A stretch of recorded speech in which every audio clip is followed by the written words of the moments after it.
The bomb used in North Korea's test Sunday sent tremors across the region that were more powerful than Pyongyang's previous tests. The international community is debating what can be done to stop North Korea's defiance. The Security Council has dealt with many sanctions, and the sanctions seems to not be stopping the DPRK from going beyond the acceptable in terms of their nuclear weapon program.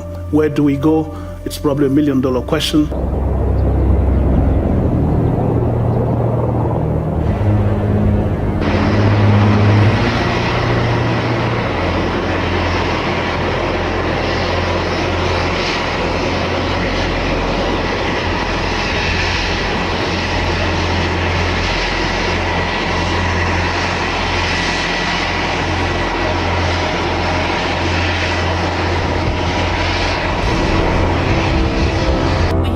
Seen any significant U.S. military movement that would suggest there is really a war about to break out.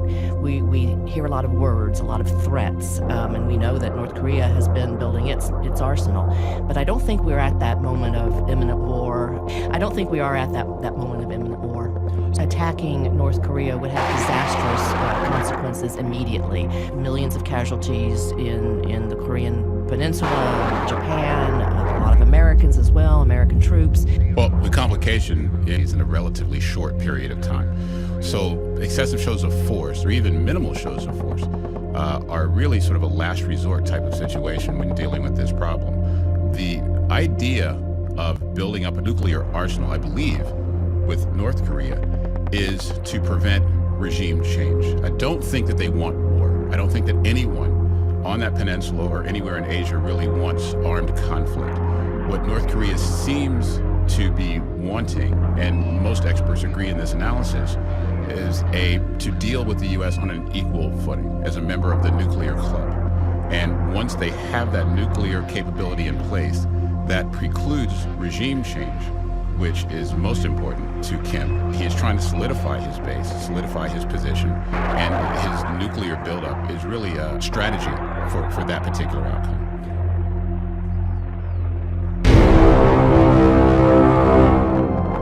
So I think even the most hawkish American officials do not want a war, and I think Kim also is not suicidal. I don't think he wants a war either. I think Michael's right in saying what he most cares about is survival, protecting his regime. And when someone like Secretary of State Tillerson says we are not after regime change, I think that's consoling words. Unfortunately, it's undercut by Trump's threats. Trump has asked China to use its influence on Pyongyang to curb its nuclear ambitions, but on Sunday he tweeted that China has had little success and that North Korea is becoming an embarrassment for Beijing. He said that one option he is considering is stopping trade with all countries that do business with North Korea. That would certainly include China, North Korea's closest ally and its biggest trade partner. An analyst in Beijing said North Korea's test is driving a wedge between China and the United States and promoting the division in South Korean society. He said the United States has contributed to the tensions. America, by deploying the THAAD in South Korea, Chinese people, Chinese government, they think the strategic balance was broken. And also in this process, South Korea is sided with America. It naturally also widened the distance between China and South Korea. Naturally, it also widened the distance between China and America. Despite the strong opposition of local residents, that deployment will proceed as planned, albeit temporarily, in Seongju County, a move deemed necessary for national security. Kim Hyun-bin updates us on the situation linked to the missile defense system. South Korea's Vice Defense Minister Seo Ju-seok said on Tuesday that the 4 remaining THAAD launchers will be installed on a temporary basis to better defend against North Korea's growing nuclear and missile threats. North Korea conducted its 6th nuclear test and is expected to launch another long-range missile, so enhancing our missile defense is crucial. Seongju residents are strongly against installing the remaining 4 THAAD launchers, but we will continue our efforts to persuade them. Local residents have strongly protested the deployment, saying the decision was made hastily without due procedures. The government conducted a small-scale environmental study late last year and plans to carry out a full survey of the THAAD site before making the final decision to permanently deploy the system. Seoul stressed that if Seoul and Washington decide to make the deployment final, then the process will be transparent.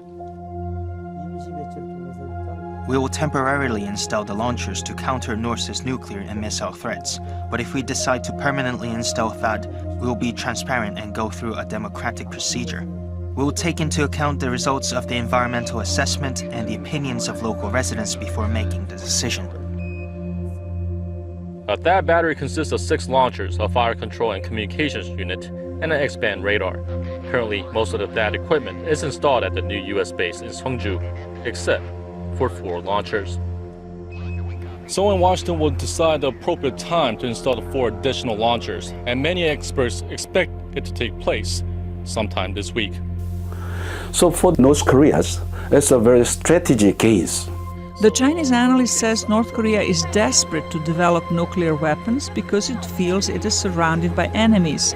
He says the United States, Japan, and South Korea need to step up the dialogue with Pyongyang and work to reduce North Korea's security concerns. Trump tweeted that appeasement does not work with North Korea and said he would discuss other options with his military officials. Most Western leaders say there is no military option for the Korean peninsula. The distance between North Korea and Seoul is very, very small. They could basically vaporize large parts of the South Korean population, even with conventional weapons. So, that's not really very easy to threaten and to deliver. European Union leaders are calling for tougher economic sanctions against Pyongyang and say that China and Russia, as its biggest trade partners, have the most responsibility in making sure they are enforced. United Nations Secretary General Antonio Guterres condemned the test as profoundly destabilizing for regional security. International Atomic Energy Agency Director General Yukiya Amano says Pyongyang needs to comply with all existing UN resolutions.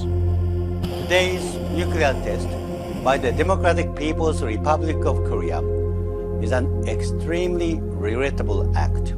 President Moon Jae-in talked to numerous world leaders following North Korea's nuclear provocation. A standout phoner among them is one with his American counterpart when an agreement was reached on a defense upgrade. Also, deeper discussions with President Vladimir Putin is expected once he arrives in Russia to attend a major forum this week.